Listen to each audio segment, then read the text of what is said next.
Sebuah virus berbahaya tiba-tiba menyebar dengan cepat di sebuah kota bernama Budang. Saking cepatnya virus itu menyebar, satu persatu orang-orang yang terjangkit mulai batuk-batuk darah dan tewas. Kekacauan terjadi di mana-mana. Teriakan demi teriakan orang-orang yang terjangkit mulai menggema ke seisi kota. Beberapa orang mencoba untuk mencari obat penawar untuk virus tersebut. Untungnya, secerca harapan muncul. Ada satu orang yang ternyata kebal terhadap virus tersebut. Mereka akhirnya harus mencari orang tersebut di tengah ratusan ribu orang-orang yang terjangkit dan tewas oleh virus ini. Tonton sampai akhir karena keseruannya akan dimulai di pertengahan film. Akankah semua ini bisa disembuhkan? Dan inilah The Flu.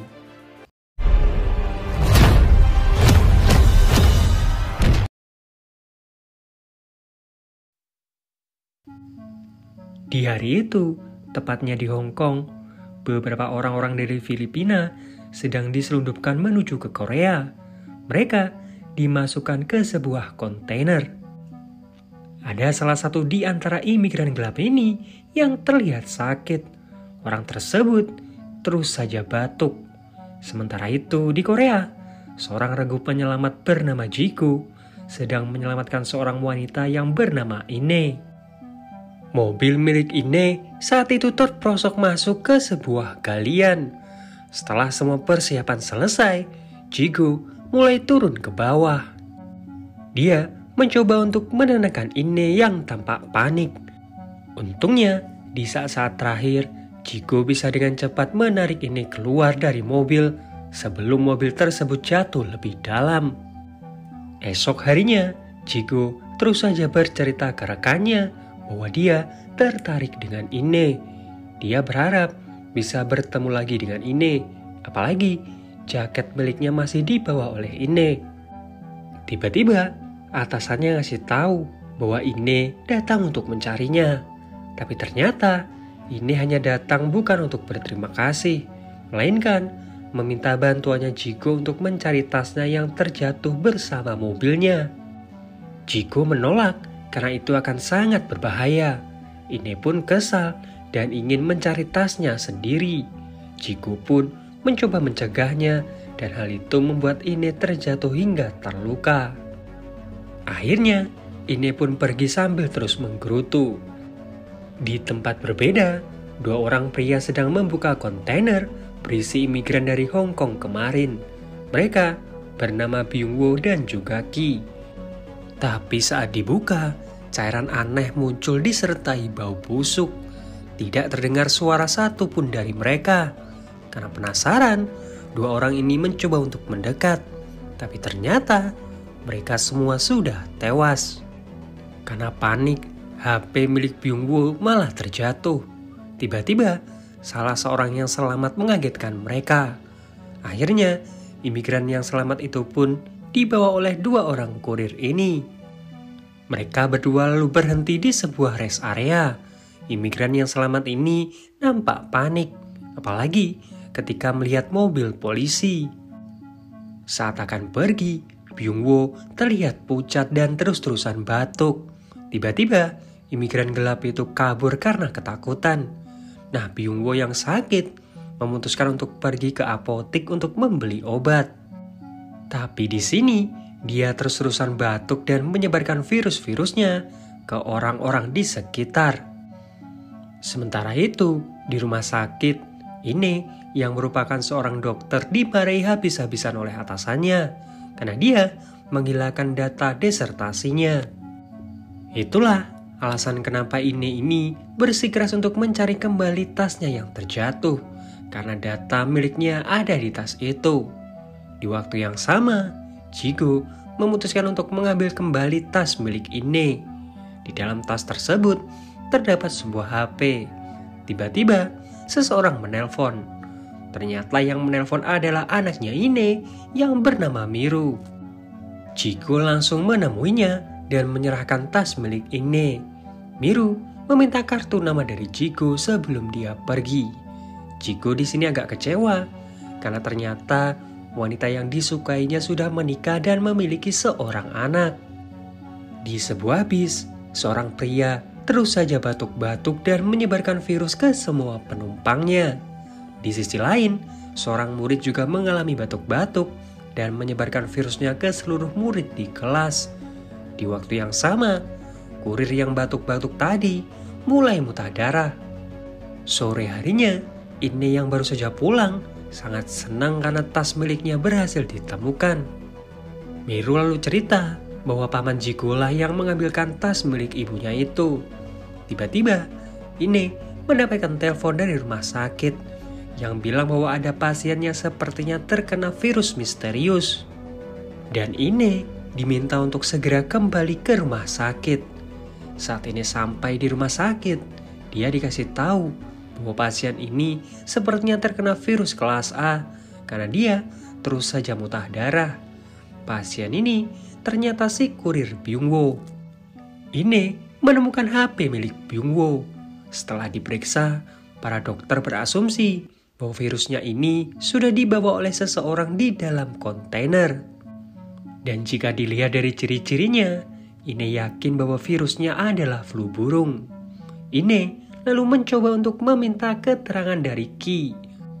Ine menjelaskan bahwa Byungwoo sepertinya terkena sebuah virus dari orang-orang yang tewas di kontainer. Ki nampak panik. Dia mencoba untuk melarikan diri. Keadaan darurat terjadi. Byungwoo dalam keadaan kritis. Ine berteriak ke Ki bahwa bisa saja dia juga sudah terinfeksi virus yang sama. Ki langsung menerobos masuk melihat keadaan adiknya. Ki terus saja memberontak. Hal itu membuat cairan serta darah dari Byungwoo berceceran kemana-mana. Sementara itu, Miru yang mencoba mencari kucingnya hampir saja tertabrak mobil. Untungnya, si imigran gelap bisa langsung menyelamatkannya. Si imigran meminta Miru untuk menjauh karena dia saat ini sedang sakit. Tapi Miru yang kasihan terus saja mencoba untuk mendekat dan memberikannya makanan. Imigran gelap itu pun memperkenalkan diri. Dia bernama Munsai. Munsai mulai batuk-batuk. Miru yang melihatnya meminta Munsai untuk tetap di sana dan dia akan mencari bantuan. Sementara itu, di rumah sakit, para dokter sedang meneliti virus apa yang sebenarnya diderita oleh Byungwoo.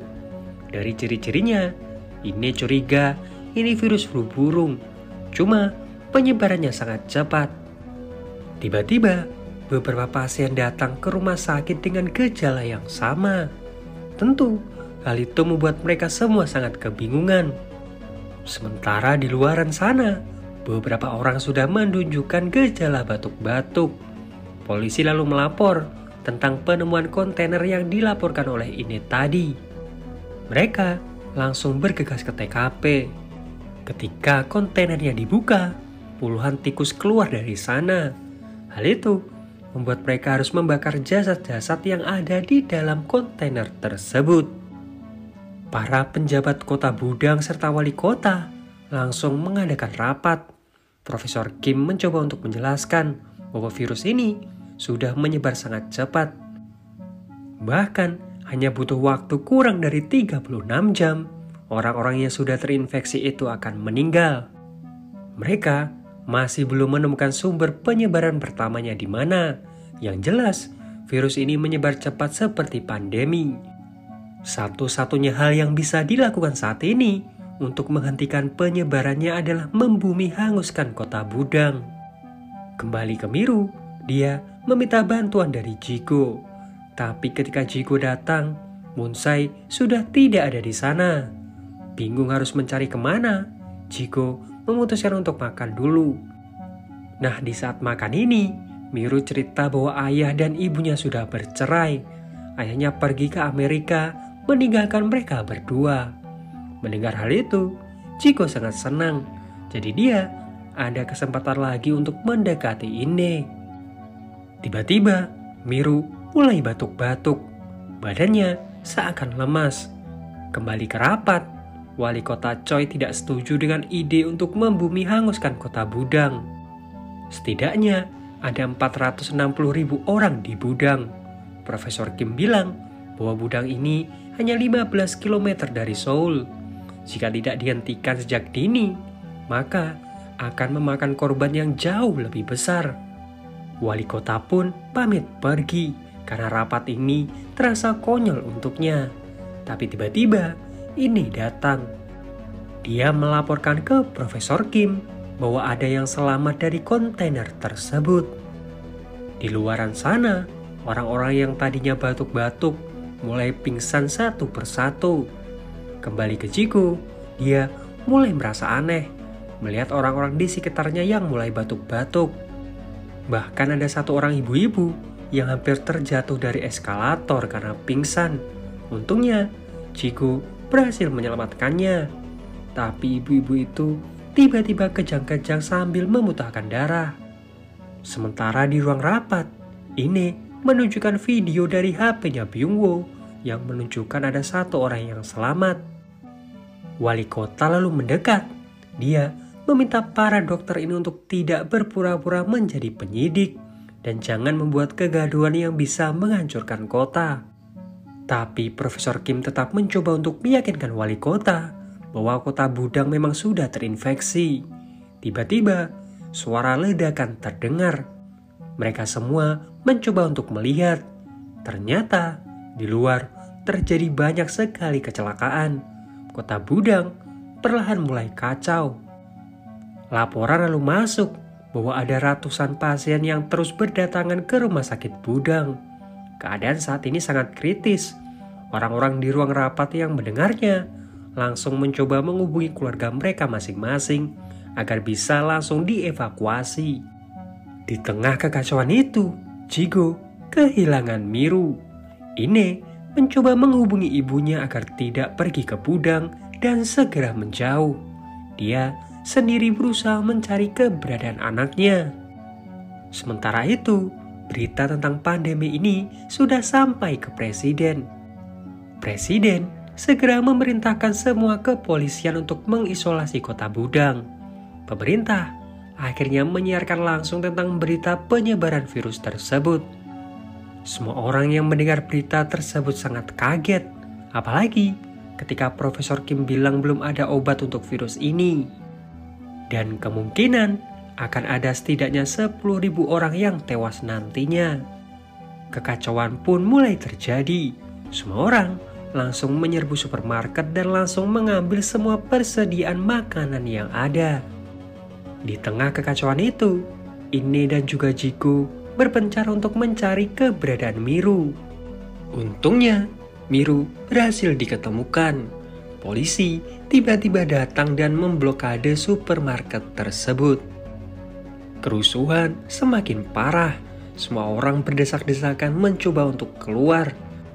Banyak sekali orang-orang yang terjebak di dalam.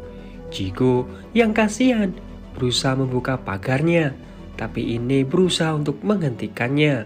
Karena di dalam sudah banyak sekali yang terinfeksi. Tapi hati kecilnya Jigo tetap ingin menyelamatkan mereka. Dia pun menyerahkan kunci mobilnya dan meminta Ine untuk segera pergi. Ine pun langsung bergegas pergi. Tiba-tiba, rekannya Jiko datang dengan membawa beberapa alat pemotong besi. Sementara itu, Ine sampai ke rumah sakit dan berencana pergi menggunakan helikopter. Tapi salah seorang petugas melihat Miru yang batuk-batuk. Hal itu membuat Miru dilarang untuk menaiki helikopter. Kota Budang diisolasi penuh. Beberapa tentara langsung memblokade kota Budang. Mereka juga mulai menyisiri setiap rumah-rumah untuk mencari orang-orang yang sudah terinfeksi. Orang-orang yang masih belum terinfeksi dikumpulkan jadi satu tempat. Mereka mulai dipilih satu-satu. Jika ada yang menunjukkan gejala, akan langsung dikeluarkan dari ruang karantina. Profesor Kim juga memberikan arahan untuk menemukan keberadaan Moonsai karena dia satu-satunya yang selamat dari kontainer tersebut. Jadi ada kemungkinan mereka bisa membuat antibodi darinya. tim penanggulangan bencana mengadakan rapat, Profesor Kim tidak setuju dengan ide mengkarantina semua orang yang ada di gudang. Karena dengan begitu, virusnya akan dengan mudah menyebar dari satu orang ke orang yang lain. Wali kota Choi meminta Profesor Kim untuk meninggalkan ruang rapat. Sementara itu, Ine melihat ruam merah di telinga anaknya. Ine yakin bahwa anaknya sudah terinfeksi, tapi dia mencoba untuk memasukkan anaknya ke ruang karantina. Saat ada seseorang yang mulai muntah darah, Ine meminta Miru untuk menyelinap masuk ke dalam. Di dalam terjadi perdebatan karena mereka semua disatukan di tempat yang memang tidak layak. Bahkan tidak ada toilet di sana. Ketua pasukan bernama Gokuan berusaha melerai mereka. Gokuan pun mengenali Jigo dan juga rekannya. Dia bilang akan merekrut mereka berdua untuk membantu jika hasil tesnya negatif. Sementara itu, Ine semakin panik karena ruam-ruam di tubuh anaknya semakin jelas. Rekannya Jigo yang baru saja datang cerita bahwa ada rumor yang mengatakan orang-orang yang terinfeksi di sana akan dibunuh. Ine yang mendengarnya jadi tambah panik. Nah, Jigo malah tidak sengaja melihat ruam di tubuhnya Miru. Dia meminta Miru untuk segera diobati, tapi Ine menjelaskan bahwa belum ada obat untuk virus ini. Pemerintah hanya berbohong agar situasinya tetap bisa terkontrol. Jigo pun bertanya, lalu kemana orang-orang yang terinfeksi ini dibawa? Ine hanya bilang, mungkin yang dikatakan rekannya Jigo itu bukan hanya sekedar rumor. Esok harinya, suara tembakan terdengar. Para tentara menjelaskan bahwa suara tembakan-tembakan itu adalah suara dari para tentara yang menembaki burung-burung agar virus tersebut tidak keluar dari gudang. Di dalam, para tentara akhirnya menemukan Munsai. Ine lalu dipanggil dan dimintai tolong untuk membantu membuatkan antibodinya. Dia pun menitipkan Miru ke Jigo. Setelah dilakukan tes, Munsai ini ternyata sudah terinfeksi lebih dari 2 minggu, tapi kondisinya masih stabil. Mereka pun akhirnya berhasil membuat serumnya, dan serum tersebut disuntikan ke Munsai. Tapi Profesor Kim meminta Ine serta dokter yang lain untuk menunggu apakah serum tersebut berhasil. Ine punya ide agar lebih efektif untuk mencobanya langsung ke pasien yang terinfeksi. Tapi Profesor Kim melarangnya sebelum serum tersebut benar-benar terbukti berhasil. Karena jika asal-asalan memberikannya ke orang yang terinfeksi, bisa jadi virusnya malah berevolusi jadi lebih ganas. Niatnya, Ine sebenarnya ingin memberikan serum tersebut ke anaknya, agar anaknya bisa secepatnya disembuhkan. Malam harinya, Ine mendapatkan kabar bahwa anaknya akan diambil karena hasil tesnya menunjukkan positif. Ine berusaha membawa anaknya pergi dengan menyembunyikannya di balik selimut. Tiba-tiba, beberapa tentara datang dan mencarinya.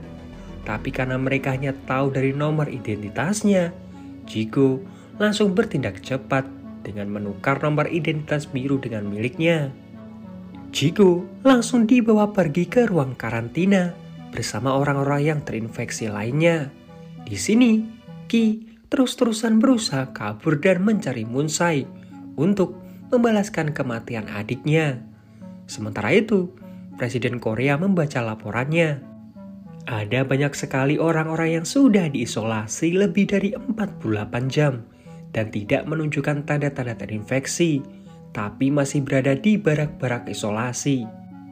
Pak Menteri dan juga Wali Kota Choi bilang akan sangat berbahaya jika langsung membiarkan mereka keluar dari gudang. Tapi Presiden bilang bahwa pemerintah sudah berjanji jika mereka tidak menunjukkan gejala, mereka diperbolehkan pergi.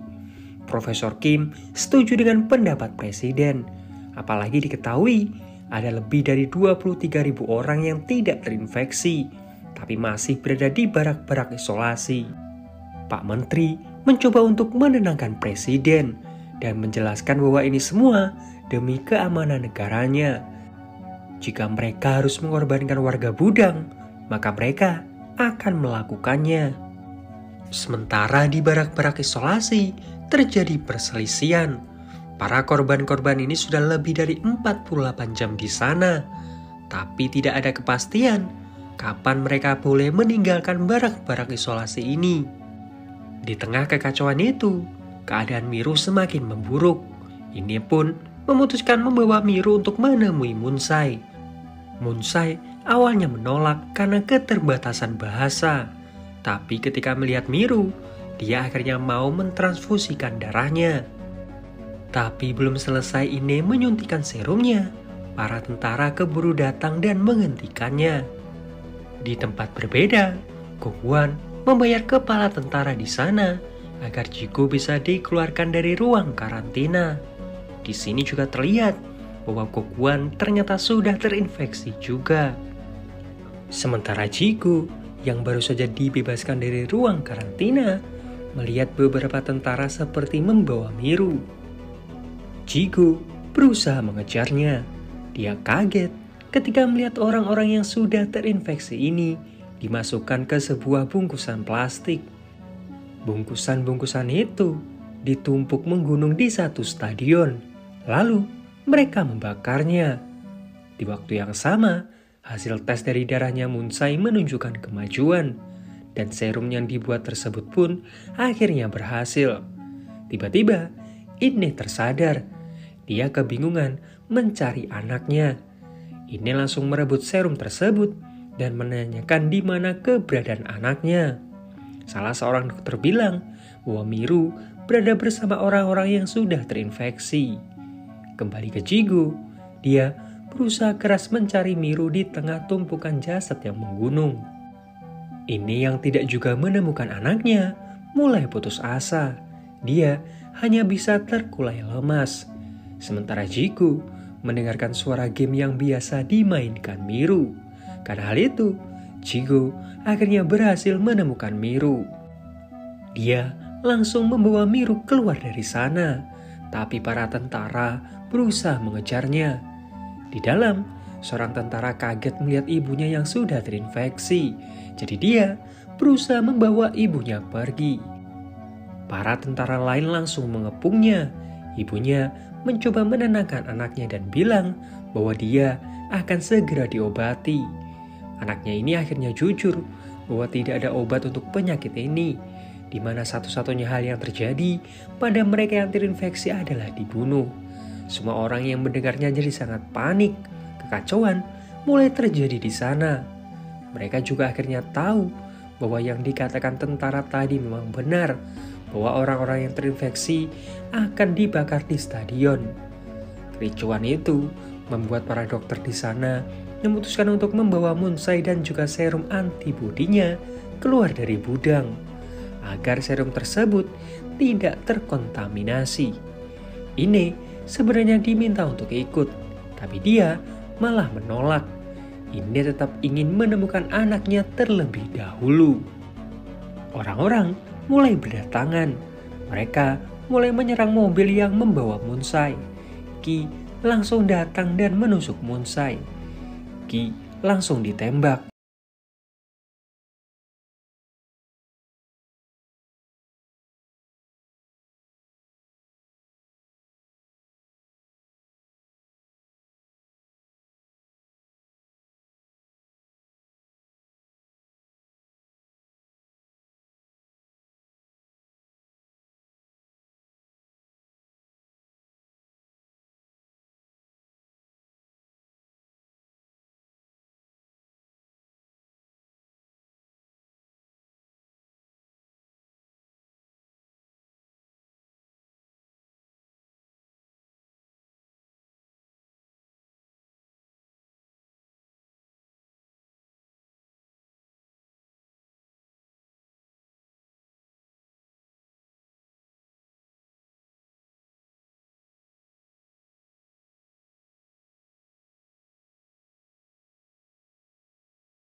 Tembakan itu malah membunuh salah satu tentara di perbatasan.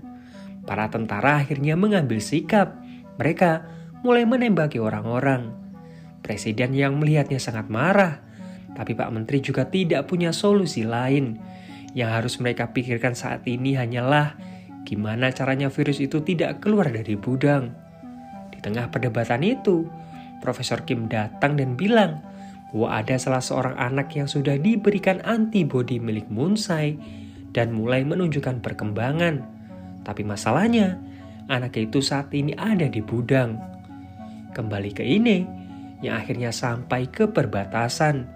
Presiden mencoba mengkonfirmasi hal itu ke Ine. Di gudang, Jigo yang melihat orang-orang tergeletak di jalanan merasa kasihan. Jadi dia mencoba untuk membantu. Miru diminta untuk bersembunyi. Sialnya Miru malah diculik oleh Gokwan. Gokwan berencana mengambil darah milik Miru. Tapi untungnya rekannya Jigo datang dan berusaha menghentikannya.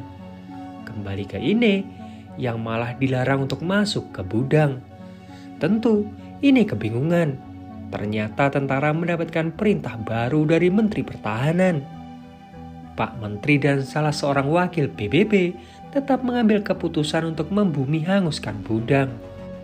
Mereka tidak mau ambil resiko dengan mempercayai sebuah spekulasi ada orang yang punya antibodi baru. Perintah disiarkan ke seluruh personil. Mereka diminta menembak siapa saja yang melewati baris perbatasan. Orang-orang yang mendapatkan peringatan gagah untuk maju ke perbatasan. Ini melihat anaknya dari kejauhan. Miru langsung berlari. Ine berusaha mencegahnya. Mereka mulai ditembaki dan Ine serta Jigo berusaha untuk melindungi Miru. Hal itu membuat Ine tertembak. Semua orang yang melihat hal itu berlari berusaha melindungi Miru dan juga Ine.